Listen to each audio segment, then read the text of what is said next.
Good afternoon, my friends. This is the Grim Tutor, and we're back. We're back again by popular demand to grade the rest of the cards, to grade them fairly, right? We're talking about the aesthetics here of the time-shifted cards, and while the first video, I say popular demand, it was the most upvoted comment for me to come back and grade all of the rest of the 121 cards, which we'll do piecemeal, that have this time-shifted quality. Not my most popular video so far that I've ever made, but it's quick, it's fun, we're gonna have a good time. You people of high culture here who appreciate the artistic angle will get a kick out of this. So let's get into it. Mystic Confluence is up first, and to me, this is an upgrade. It's a pretty clear upgrade. This is the type of art that is, to me, fine, pretty cool, doesn't stand out immensely, but definitely serviceable, doesn't stand out in any negative ways either,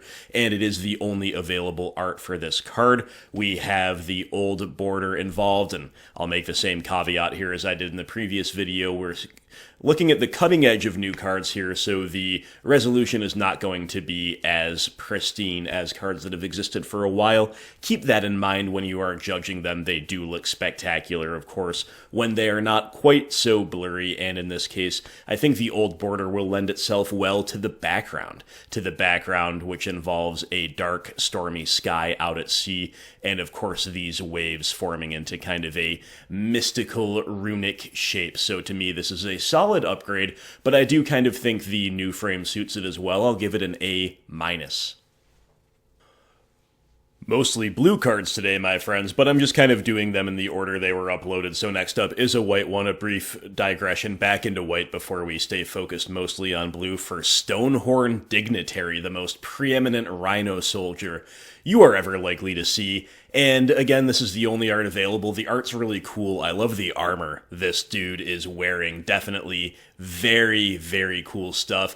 And I'm going to also give this one an A- because I think the new frame does suit this style of art pretty well. To me, this art from Dave Kendall is relatively emblematic stylistically of things within like a 3 to 4 year period around when this was printed in M12. That said, I do think the old border is going to be a cool option to have, and overall will represent an upgrade.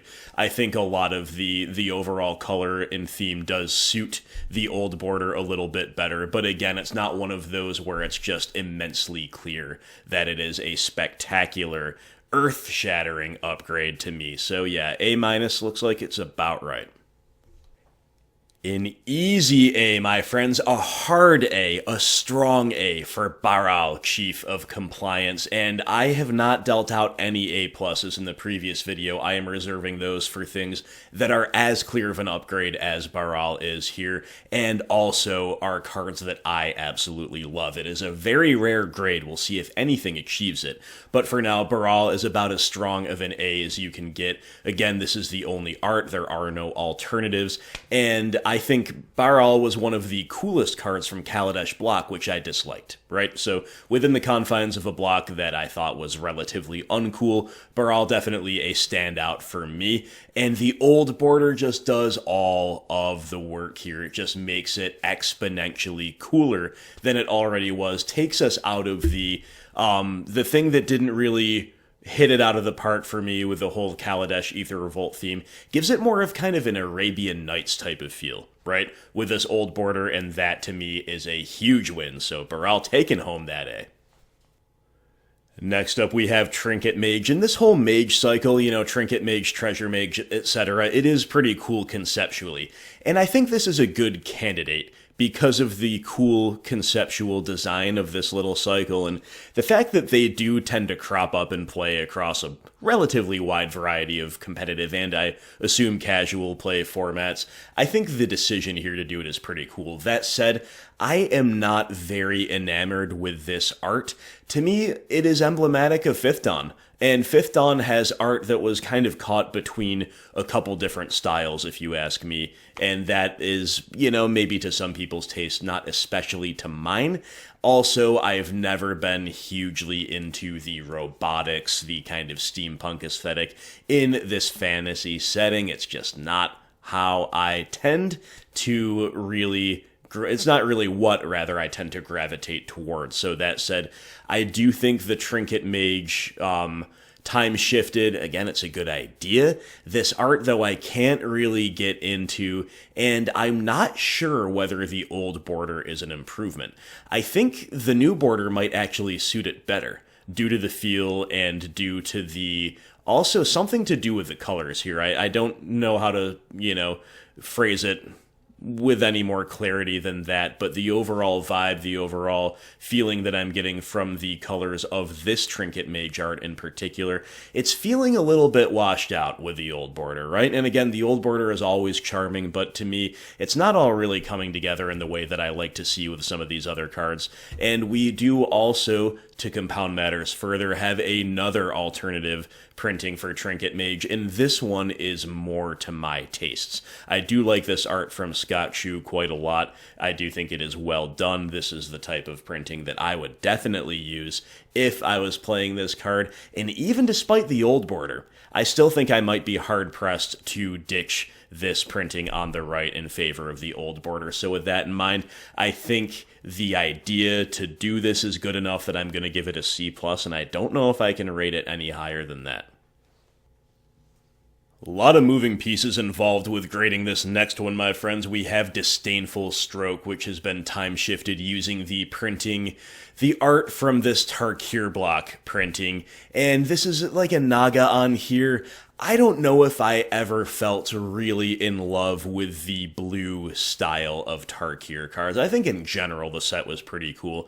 I also think the Nagas were really unique and really interesting in general, but in terms of what I really vibed with, I don't know if this is really at the top of my list, but there is a lot to be said for the fact that Tarkir block is something that really capitalizes on the postmodern frame, on the newer card frame.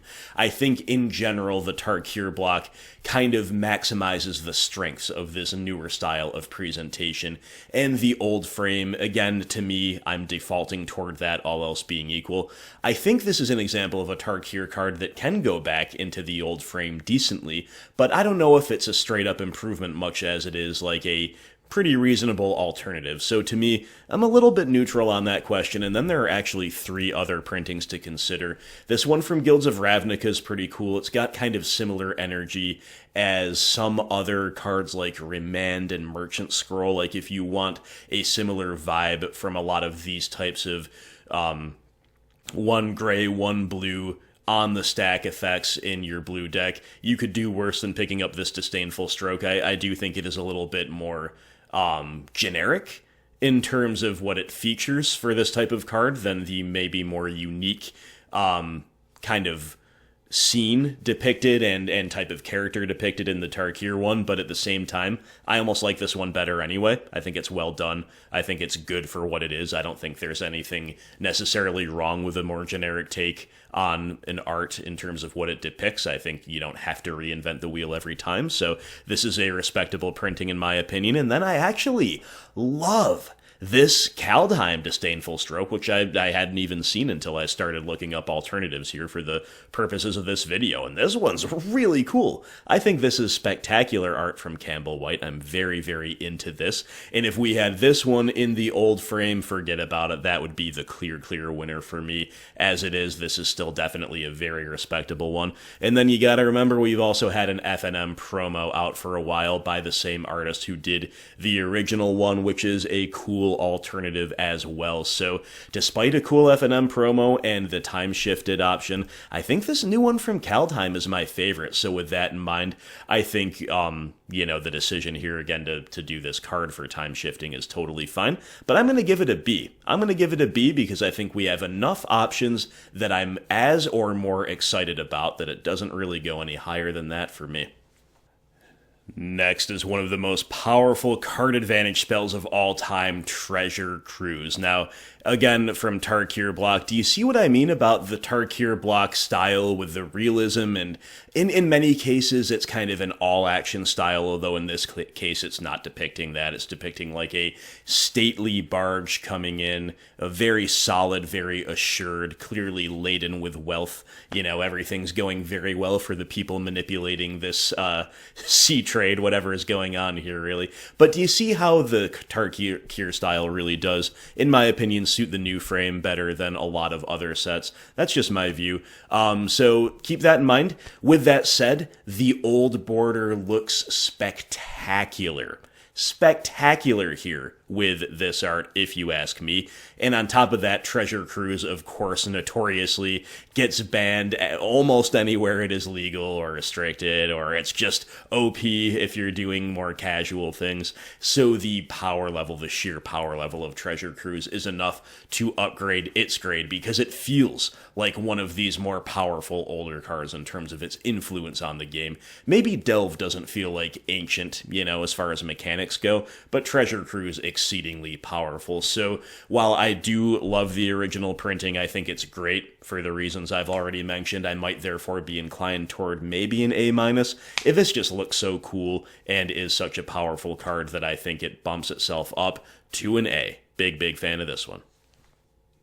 Talk about powerful cards, my friends. Next up is Ponder, and also talk about cards that feel a little bit older than they are, in terms of maybe the raw power or the fact that they go into older formats so well and or are banned in newer formats. A lot of the stuff we just talked about with Treasure Cruise is true of Ponder as well. Ponder getting the time-shifted treatment. Now, guys, this is so hype, by the way. If I haven't said this, this whole set is just such awesome idea and pretty awesome execution overall so far.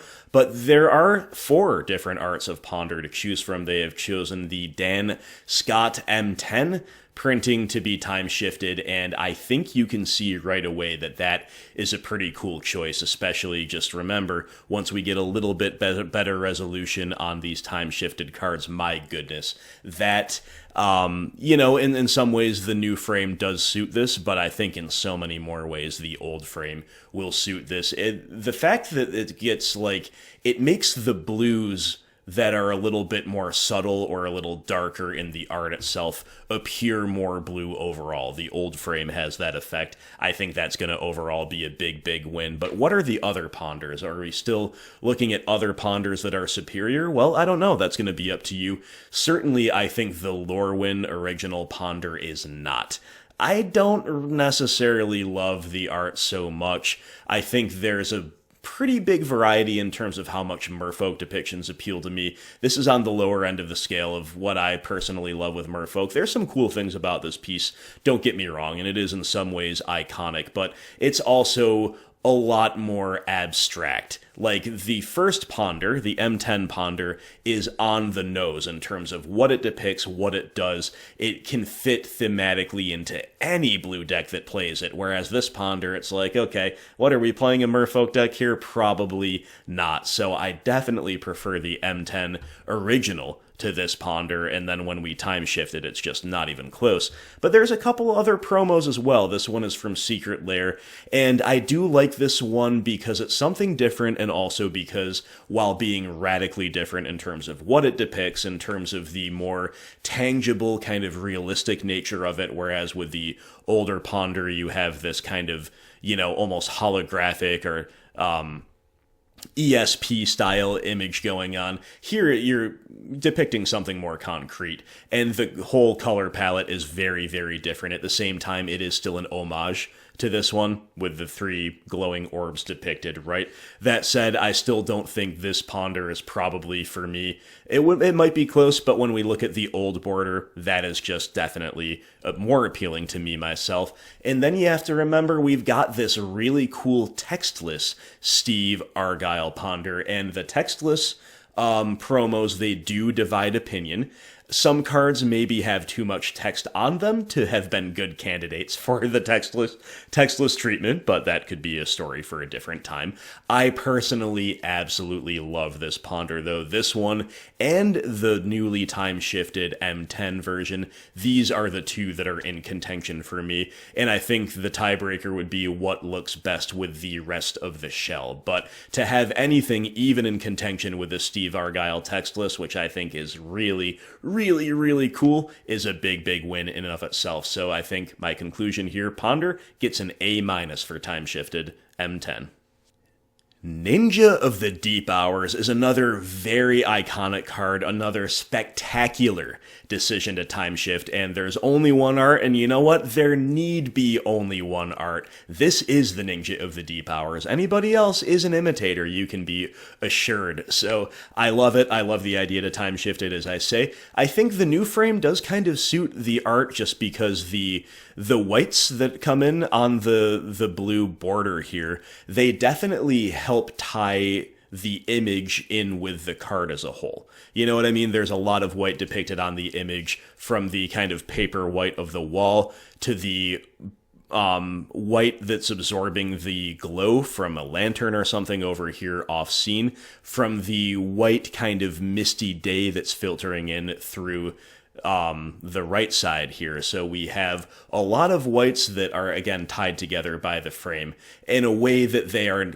not quite. We have almost, we saw the effect in reverse. We saw Ponder get tied together a little bit more by the old frame. In this case, I think the scene depicted with Ninja is tied together by the new frame. That said, old frame Ninja is still wicked cool. It's still going to be the one I would use if I had to use it, but it falls, and the idea is great, as I said, but it falls just shy of an A. We're going to go ahead and give him an A-. Master of the Pearl Trident, making things bluer and bluer as we go, and is an easy A. This is the only Master of the Pearl Trident artwork, and therefore the only candidate for time shifting, and it is a fantastic candidate. This is a straight-up upgrade. I do like the new frame and the new printing, or in the M13 printing fine. I think it's great, but I think the old border is a clear winner, and it's not just to be taken in a vacuum. Of course, this is an iconic card of a Merfolk deck. There are 8 virtually identical Merfolk Lords. The other one is Lord of Atlantis, so now we can match our old borders. Lord of Atlantis goes all the way back to Alpha, basically ensuring the existence of a tribal strategy in terms of how the game designers designed this, and also in terms of how players ended up playing it, all the way back to the very origins of the game. So Lord of Atlantis taking us all the way back to Alpha, and indeed, Lord of Atlantis was time-shifted into Modern the first time they did anything like this, having just missed the cutoff in 7th edition, and of course we had Merfolk of the Pearl Trident all the way back in Alpha too. So for a wide variety of reasons, this is a fantastic candidate. The old border with the time-shifted Master of the Pearl Trident, giving you that core 8 Island Walk Lords. They can all be old bordered. This is fantastic. If I was a Merfolk player, it'd be an A+++++, but I'm not, so we've got a good, solid A. Whew, I'm feeling wet. That was too much blue. We gotta bring it back. We're touching back in with white, and we have Ethereal Armor as the first of a few white cards we're gonna now look at. This to me is an easy A. I think, to me, this art, it's fine in the new frame, but it suits the old frame way better. It calls back to a lot of the style that we used to see with white, even though the background, the detail of the background, and also what exactly is depicted feels a little bit more modern. The pose of the figure here and the way the figure is drawn feels more like it could belong in almost any earlier era of Magic than when it was actually printed. So we got an A here. I think this is well suited. And I should add with Ethereal Armor that there are no other alternatives, and that is also true for this card for Sigil of the Empty Throne. A pretty cool piece that is both simple and ambitious at the same time, and it, again, has no other alternatives, so this is the only one to be time-shifted. It definitely, I think, sees play in a fair and a lot of casual play, and probably more competitive play in certain formats than you might expect, right? And as far as that goes, we've had a lot of printings of this card, and they've all been new border. The old border definitely a sweet one. I think it feels just a tad too new in terms of how this art was actually executed to be a straight-up A. But this is a very easy A-, and for people more excited about this type of effect, you could definitely, I wouldn't blame you for rating it more highly. But yeah, a nice decision, A- for me. Another white card with no alternatives is Mirror Entity, so this was always going to be the art that was time shifted, and this is just fascinating art. It is definitely really unique, really cool, and I would say that almost anything from like Lorwyn block or anything adjacent to that is going to be by default, at least decently suited to the old border. I think we see that here. I also think specifically the coloring of these shapeshifters right here, and maybe also something to do with their dark yellow eyes. These things are lending themselves to the type of white border that we do see in Lorwyn. So I think this one is kind of on the borderline for me between an A- and an A. I think I'm going to respect a lot of how it all looks in the new frame and lean on the side of A-, but yeah, a pretty cool printing, not going to lie, definitely into this one.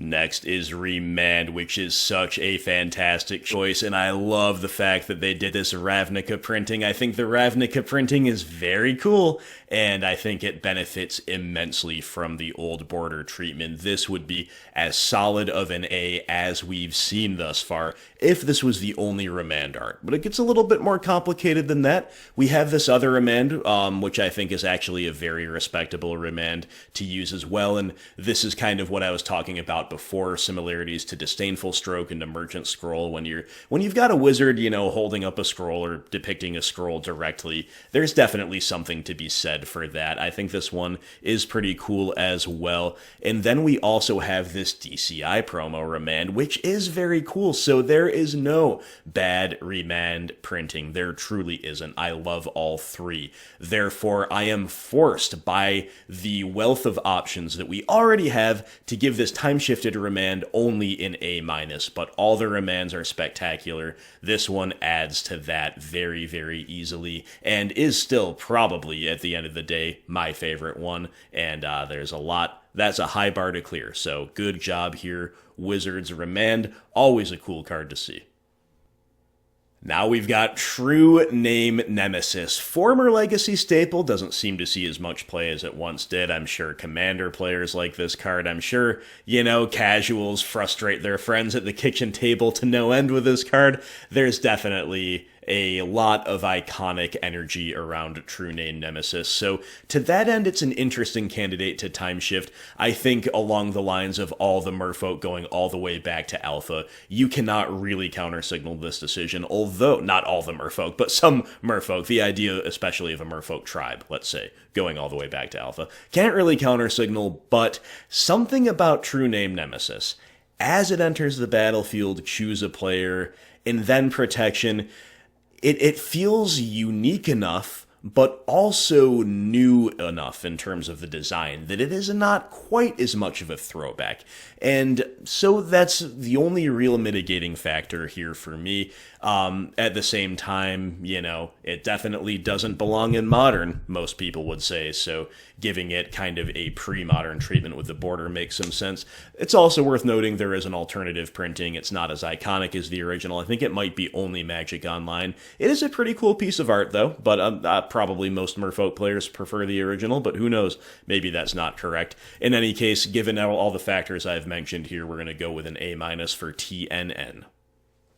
Laboratory Maniac. Now, Labman is one of those that is unique enough and also kind of, even though it was designed in Innistrad, feels old-fashioned enough that I think this is a very, very solid choice. I think it's also going to look pretty good, although with Innistrad art, you can't really go wrong. I think it looks awesome generally in the new frame. I think it also suits the old frame really well, so I'm teetering here, but I'm going to give this one a solid A. There's no alternative art, and I think this is a iconic enough card that works well enough in the old border with no alternatives that I don't see a reason to grade it any lower. A for the Ladman. Paradoxical Outcome is next, and this one is spectacular. This is a very wise decision. This is a Commander staple. It also is a Vintage staple, and people who don't pay any attention to Vintage might be surprised to hear that, because this is a Modern legal card. It doesn't really do anything in Modern, but that is because the supporting cast for Vintage is there. So given that, this is a fantastic idea to time shift this, but what about the execution? Well, I also think that's fantastic. We don't have any alternative arts, and if you look at the art, we have basically everything outside of this centerpiece here being depicted. If the further you go away from this centerpiece to me, the more like an old-fashioned style of art it seems to become, at least from my perspective. And that is something that does suit the time-shifted concept. On top of that, this is yet another Kaladesh block card that I hate when it's in the new frame in Kaladesh, and when it becomes time-shifted, it instantly becomes way cooler. So that is just my take on it, but this is a straight-up A. No question in my book. Next up, we have another Merfolk, Talrand Sky Summoner, and we had Master of the Pearl Trident, which is only good in a Merfolk deck. We have True Name Nemesis after that, which is good in and sometimes out of a Merfolk deck. And then we have this Legend, who is not good whatsoever in a Merfolk deck, thriving off of the casting of instants and sorceries, and making creatures that are not actually Merfolk and don't get any tribal synergies. So with that said, what do we think about the decision to time shift it? Well, it's been printed a million times, as I found out looking this up, and with no alternative art. So in that sense, yeah, okay, old border, something new, I guess, and there's not really any competitors. At the same time, the fact that it thrives off of instants and sorceries, and it is kind of a very vulnerable card, but that can take over the game with a high ceiling if left unchecked, that feels like older design to me. So all things considered, I think this is a pretty good candidate for time shifting. You could also say that we're getting more old bordered Merfolk, although again, this doesn't really go necessarily with the others. So A-, possibly rising to an A for Talrand Sky Summoner. A fine decision, maybe just one that I'm not excited about enough to quite give it a solid A. Next up is good old Muldrifter, and Muldrifter, a very, very iconic card, a fabulous decision to time shift it, and Evoke feels like it could have been an older mechanic than it actually is. I don't know if anybody agrees with me on that, but that is certainly my feeling. And look at the Muldrifter is some nice art, and it's got this, goofy half smile on its face. It's good art, but it's also kind of funny, whimsical in the way that Magic the Gathering sometimes can be, in that characteristic, along with the overall color palette, really, really suits the old frame, in my opinion. So a great decision to time shift Muldrifter. And there is a DCI promo alternative, and I think this Muldrifter here on the right is pretty cool, definitely, but most people will regard the original art as the most iconic. I am no exception to that. So despite there being a different alternative, and one that is kind of cool in a vacuum, I think that this old-bordered, old-fashioned, quirky Muldrifter is a good old solid A from the Grimflayer. Next is a little fan service from recurring side character Fibblethip the Lost. Or is it fan service? There has been enough outcry about the decision to run with this art, which is the only available art for this card, but which is a departure from the way this character has been depicted in the past, that I personally don't really care either way. This is not some character that is especially meaningful or nostalgic for me, but given the outcry following the cues of the people for whom that is true, I'll give this one a B+. I think it's a fine idea to do it, but enough people wanted new art that maybe B or B+ is about right.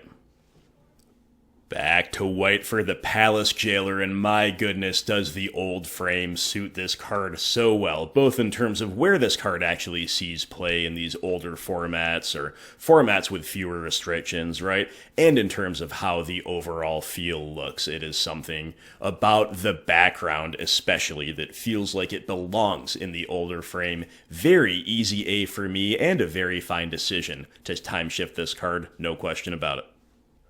Final card for today, guys, is Repeal. Now, there are two copies of Repeal, and I don't necessarily love either. You have this one from Guild Pact, and you also have this alternative printing, which in a vacuum, I think I like a little bit better. However, this type of coloring, right? This type of coloring plus maybe some of the proportions, I would say, of the central figure that is being repealed does not suit, in my view, the old frame quite as well as the original printing. So while the original is my slightly less favorite, and while neither printing is anywhere near as exciting to me in terms of the art as much as some of the other cards that we've seen today. I do think this was the correct decision to time shift. So yeah, while this isn't the favorite one I've seen so far, while this isn't the highest possible note to end on, I think time shifting it is fine. I think they chose the correct of the two arts to do so. I'm going to give it a B+.